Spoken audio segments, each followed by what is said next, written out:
Hello friend, this is Paritosh and you watching I speak about money. आज इस video में हम बात करने वाले हैं स्मॉल कैप फंड्स के बारे में।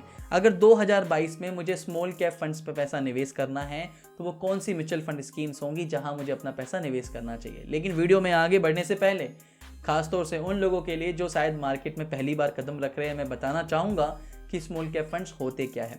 तो small cap mutual fund schemes आपकी वो म्यूचुअल फंड स्कीम्स है जहाँ फंड मैनेजर आपके पैसे को, जो भी आप पैसा निवेश कर रहे हो, जो शुरू की टॉप 250 कंपनीज के इसके अलावा बाकी जो रिमेनिंग छोटी कंपनियां हैं, स्मॉल कैप कंपनियां हैं, आपका मेजोरिटी ऑफ मनी पैसा वहां निवेश किया जाता है। अब ये कंपनियां छोटी जरूर है, लेकिन these companies have the potential to become a large cap in the coming years. आज HDFC, ICICI बैंक, आपका बजाज फिनेंस, कुछ समय पहले ये भी स्मॉल कैप कंपनीज थी, लेकिन over a period of time ये लार्ज कैप बन गई। और इस जर्नी में जो इन्वेस्टर्स इन कंपनीज में पैसा निवेश किया, उन्होंने काफ़ी अच्छे मल्टी बैगर रिटर्न्स कमाए। तो fund manager small cap funds में आपकी ऐसे ही स्कीम्स में, ऐसे ही कंपनीज में अपनी एक्सपर्टीज के हिसाब से पैसा निवेश करता है। तो अब बात करते हैं कि वो कौन से स्मॉल कैप फंड्स है जहां मैं पैसा निवेश करना चाहिए। लेकिन इन फंड्स को सेलेक्ट करने के लिए मैंने फंड्स के दो मैट्रिक्स पे एनालिसिस करा है। एक मैंने परफॉर्मेंस एनालिसिस करा है, जिसके लिए मैंने देखा है कि फंड का अल्फा कितना है, फंड की वोलेटिलिटी कितनी है, मैक्सिमम ड्रॉ डाउन कितना है, फंड का कंपोजिशन क्या है और फंड का शार्प रेशो कितना है। तो ये कुछ पैरामीटर्स है। अपनी लाइव स्ट्रीम वीडियोस में भी मैंने इस पर बातें करी है काफ़ी बार। उसके अलावा मैंने रिटर्न रिस्क मैट्रिक्स भी देखे हैं या रिटर्न मैट्रिक्स भी देखे कि फंड की रोलिंग रिटर्न एनालिसिस कितनी है। यानी मैं एक पर्टिकुलर पीरियड में लास्ट 2014 से लेके अभी तक किसी भी दिन निवेश कर रहा हूं और अपने फंड्स को, अपने इन्वेस्टमेंट को कम से कम 5 साल का समय दे रहा हूं, तो मेरे रिटर्न्स मिलने की प्रोबेबिलिटी कितनी है। तो इन मैट्रिक्स के बेसिस पर मैंने कुछ 3 फंड सेलेक्ट करे जो मैं आप लोगों को सजेस्ट कर रहा हूं।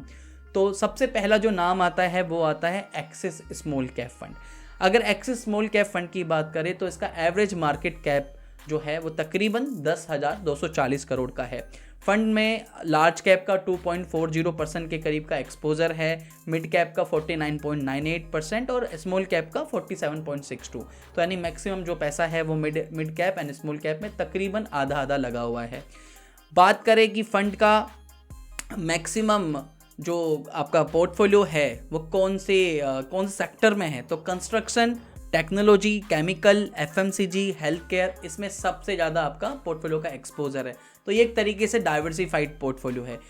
स्टॉक्स की बात करें जिसमें सबसे ज़्यादा इस फंड ने सबसे ज़्यादा अपना पैसा निवेश किया हुआ है, तो Galaxy Surfactants, Birla Soft, Brigade Enterprises, Narayana हृदुला, टाटा ELXI, CCL और फाइन ऑर्गेनिक्स, इसमें सबसे ज़्यादा पैसा निवेश है। तो अब बात करते हैं फंड्स के जो सबसे ज़्यादा ज़रूरी है कि फ़ंड की परफॉर्मेंस एनालिसिस कैसी है। इसके लिए हमने देखा फ़ंड का अल्फ़ा कितना है। अगर मैं अल्फ़ा की बात करूँ तो अल्फ़ा है क्या कि जो भी फंड का जो एक्सेस रिटर्न है, अगर आप इसे कंपेयर करते हो फंड के बेंचमार्क से, अल्फ़ा हमेशा पॉजिटिव होना चाहिए। तो इस फंड का अल्फ़ा है 11.09%। फंड की वोलेटिलिटी हमेशा कम होनी चाहिए, it should be less than 1। Fund की वोलेटिलिटी है 0.73। फंड का शार्प रेशो है 1.23 हमेशा, यानी आप 1 रुपये का जो रिस्क ले रहे हो उसके अगेंस्ट में आप कितना रिटर्न्स कमा रहे हो, तो दैट इज़ दी 1.23। मैं बात करूं फंड्स के रोलिंग रिटर्न एनालिसिस की। मैंने ये रोलिंग रिटर्न एनालिसिस के लिए फंड्स के स्टार्टिंग से लेके, जब से लॉन्च हुआ है तब से लेके अभी तक, अगर मैंने 5 साल अपने फंड्स को होल्ड किया तो मुझे कितने रिटर्न्स मिलने की प्रोबेबिलिटी है।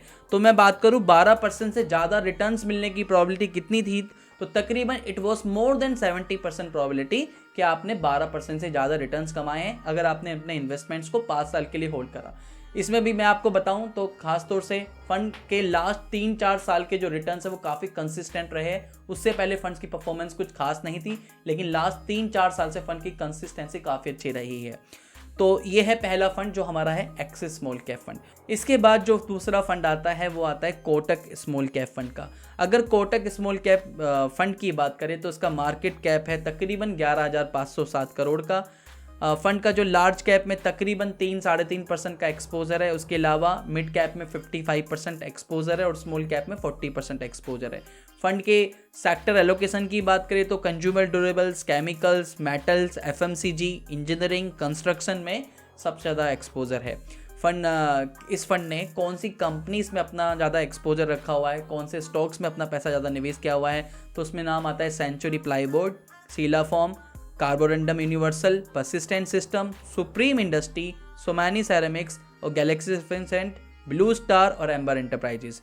इसके बाद अगर बात करते हैं फंड्स के परफॉर्मेंस एनालिसिस की, तो फंड का अल्फा है 9.34। जैसा मैंने आपको बताया कि अल्फा हमेशा 1 से ज़्यादा होना चाहिए, इस फंड का अल्फा है 9.34। फंड की वॉलेटिलिटी हमेशा 1 से कम होनी चाहिए, इस फंड का जो बीटा है दैट इज़ दी 0.90। फंड का शार्प रेशो जो कि 1 रुपये से ज़्यादा होना चाहिए, यानी अगर आप 1 रुपये का रिस्क ले रहे हो तो आप चाहोगे हमेशा कि उस 1 रुपये के रिस्क के बदले में आपको ज़्यादा रिटर्न्स भी मिले, तो इस फंड का जो शार्प रेशो है दैट इज़ दी 1.12। फंड का स्टैंडर्ड डेविएशन भी 27.29 का है।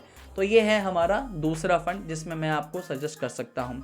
इसके बाद आता है तीसरा फंड, लेकिन तीसरा फंड के बताने से पहले मैं आपको एक और ऑप्शन बताना चाहूँगा। गाइस, अगर आप चाहते हो, अब जैसे कि आपको मालूम होगा कि म्यूचुअल फंड में जो भी आप पैसा निवेश करते हो ये भी एक passive kind of source of income है। आपने एक पैसा निवेश करा और उस पर आपको रिटर्न्स मिलते रहते हैं, वेल्थ जनरेट होती रहती है, तो आपको और कुछ नहीं करना होता, आपको सिर्फ इन्वेस्टमेंट किया हो तो आपको एक passive kind of source of income मिलती रहती है।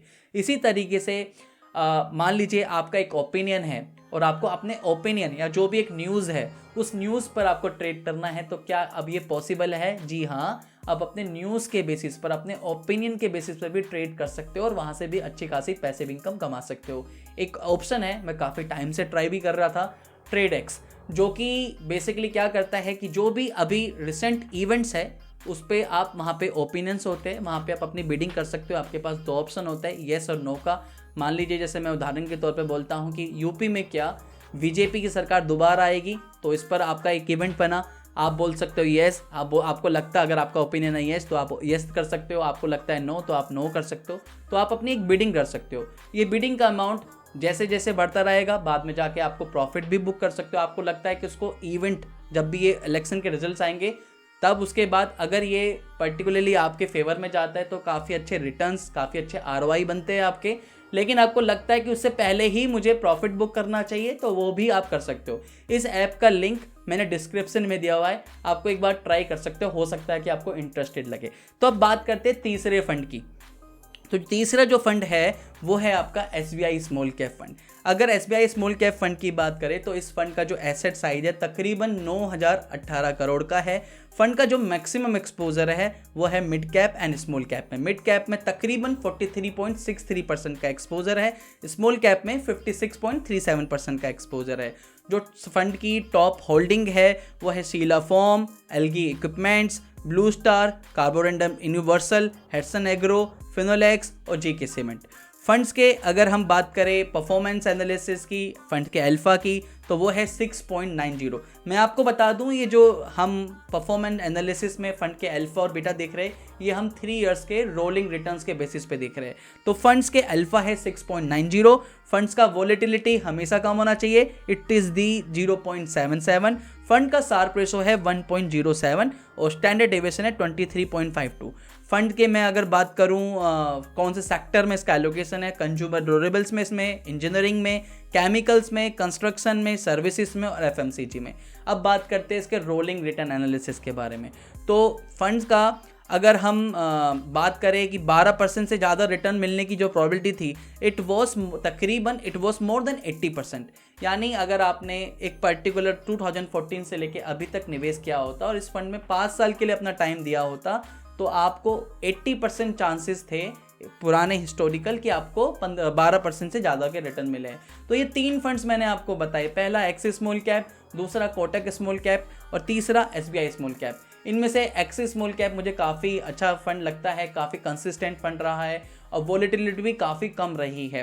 तो फिर भी आप इन तीनों फंड्स में से अपना पैसा, एक एसेट एलोकेशन, मान लीजिए मुझे अगर 1 लाख रुपए इन्वेस्टमेंट करना है या मुझे 10,000 रुपये की SIP करनी है, तो इन 3 में से आप 2 फंड चूज कर सकते हो, अपनी SIP स्टार्ट कर सकते हो 2022 में। तो ये मैंने परफॉर्मेंस एनालिसिस और रिस्क मैट्रिक्स के बेसिस पे 3 फंड्स आपको सजेस्ट करे हैं। तो आज के लिए इतना ही था। आई होप इस वीडियो से आपको कुछ हेल्प मिल पाएंगी।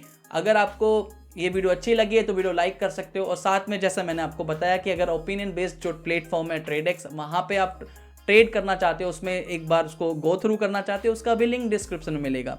तो ये फंड्स के बारे में आप इसके अलावा आप अगर चाहते हो कि मैं किसी दूसरे फंड को रिव्यू करूं तो नीचे कमेंट करके मुझे बताइए। चैनल अभी तक सब्सक्राइब नहीं कर रखा तो चैनल सब्सक्राइब कर सकते हो। मैं चाहता हूँ कि इस वीडियो पे कम से कम मुझे 500 लाइक्स मिले। अगर मुझे 500 लाइक्स मिलते हैं तो मैं और ऐसे ही बाकी कैटेगरी को भी रिव्यू करूँगा।